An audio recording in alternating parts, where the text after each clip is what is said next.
Welcome students. तो अब हम देखेंगे चैप्टर 8 में एल्डिहाइड्स के अल्फ़ा हाइड्रोजन की क्रियाशीलता के बारे में और उसके उपयोग के बारे में। ठीक है, तो फर्स्ट हम देखेंगे कि एल्डिहाइड की हाइड्रोजन की क्रियाशीलता की डेफिनेशंस पहले हम पढ़ लेते हैं, मतलब ये क्या होता है। अब हम देखेंगे कि एल्डिहाइड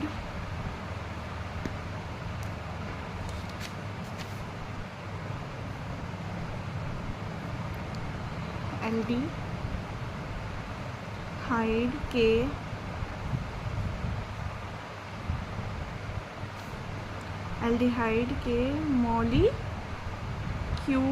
में कार्बोनिल ग्रुप मतलब कार्बोनिल समूह CHO से जुड़ा हुआ जो कार्बन होता है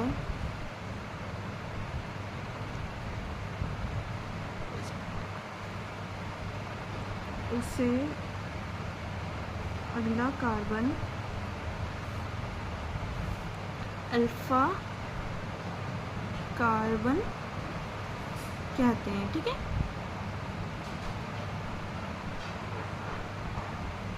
जो हाइड्रोजन उस पर जो हाइड्रोजन होते हैं उन्हें अल्फा हाइड्रोजन कहते हैं। ठीक है, उस पर जो हाइड्रोजन होते हैं उसे अल्फा हाइड्रोजन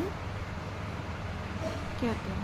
मतलब ये है कि एल्डिहाइड्स के जो मॉलिक्यूल होते हैं उसमें जो कार्बोनिल समूह होता है मतलब CH उससे जो जुड़ा हुआ होता है कार्बन, तो उस कार्बन को अल्फा कार्बन कहते हैं एल्डिहाइड्स मॉलिक्यूल के कार्बोनिल समूह से। ठीक है, किसी और समूह से नहीं, कार्बोनिल समूह जैसे CHO से जो जुड़ा हुआ कार्बन होता है, ठीक है, उसे ही हम अल्फा कार्बन कहते हैं, या उस पर जो हाइड्रोजन होते हैं उसे ही हम क्या कहते हैं, अल्फा हाइड्रोजन कहते हैं।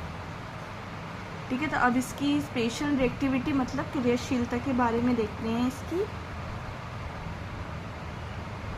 क्रियाशीलता, ठीक है, तो एल्डिहाइड्स के अल्फा हाइड्रोजन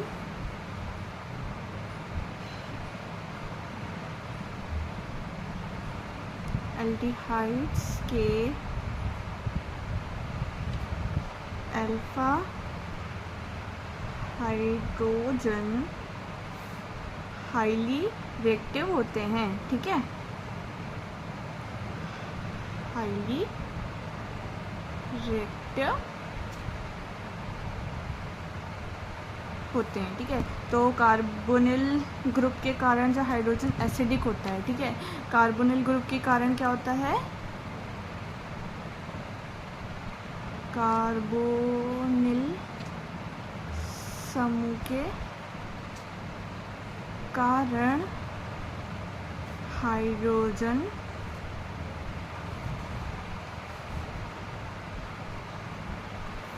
अम्लीय होता है। ठीक है, कैसा होता है,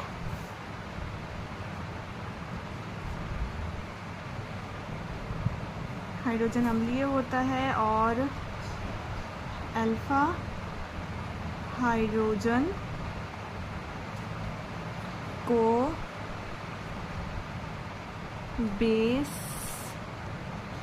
जैसे NaOH के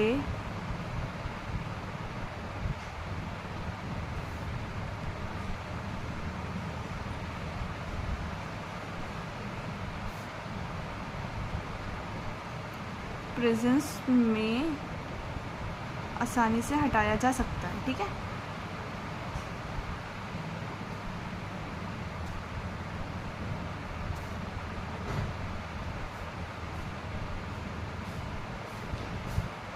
जिससे एनोलेट आयन बनता है। ठीक है, जिससे एनोलेट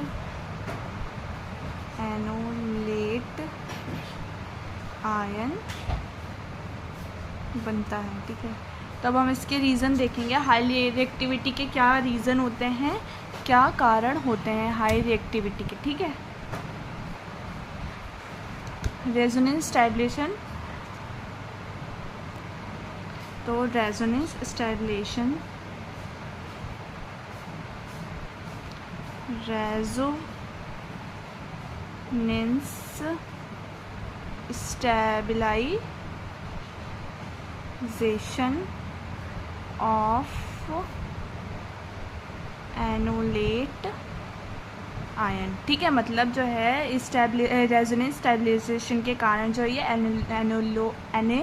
एनोलेट आयन बनता है, ठीक है। मतलब इसकी वजह से हाई रिएक्टिविटी होती है। किसकी वजह से? Resonance stabilisation of enolate ion की वजह से ही जो है इसकी हाई रिएक्टिविटी होती है। सेकंड है हमारा इंडक्टिव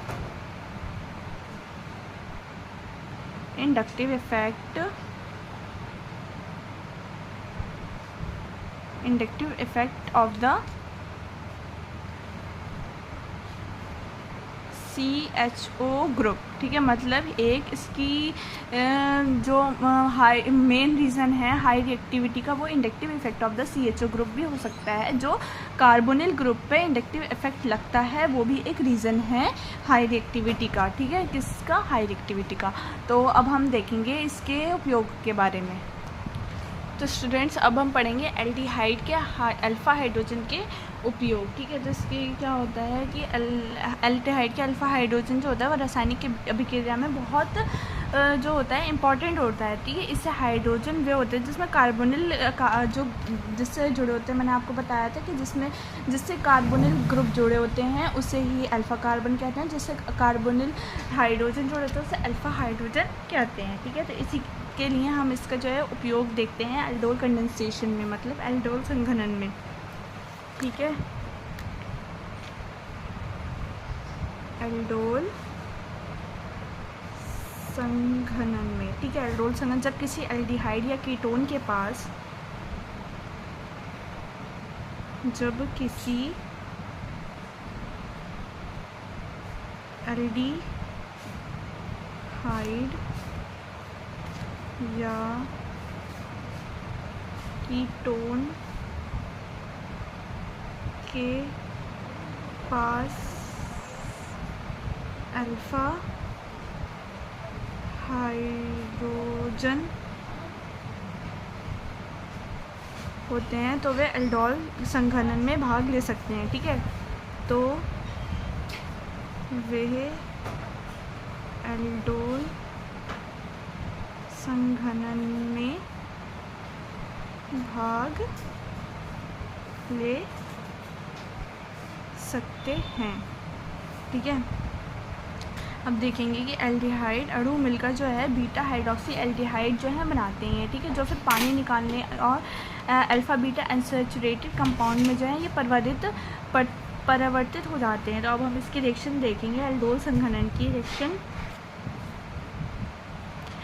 CH3 किसकी? NaOH की उपस्थिति में हम इसकी रिएक्शन कराएंगे। CH3CHOH CH2CHO, ठीक है। CHO देन अब कराएंगे इसको हीट में।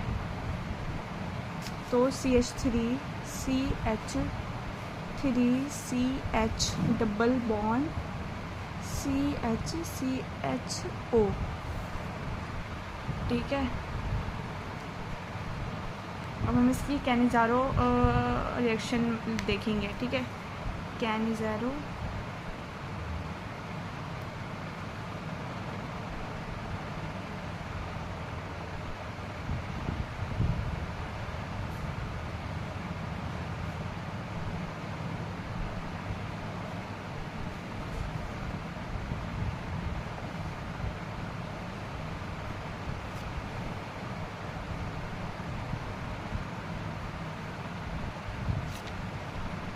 पढ़ेंगे कि जिन एल्डिहाइड्स के पास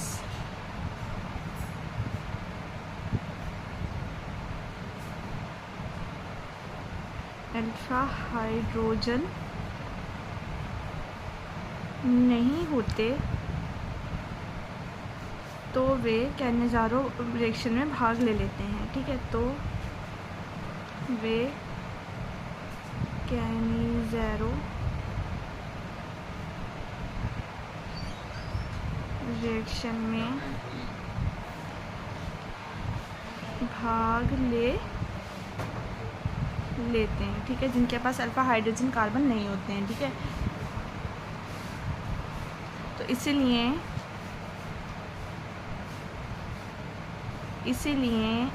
अल्फा हाइड्रोजन की उपस्थिति ये तय करती है कि कोई एल्डिहाइड कि कौन सा एल्डिहाइड एल्डोल देगा या कैनिज़ारो। ठीक है,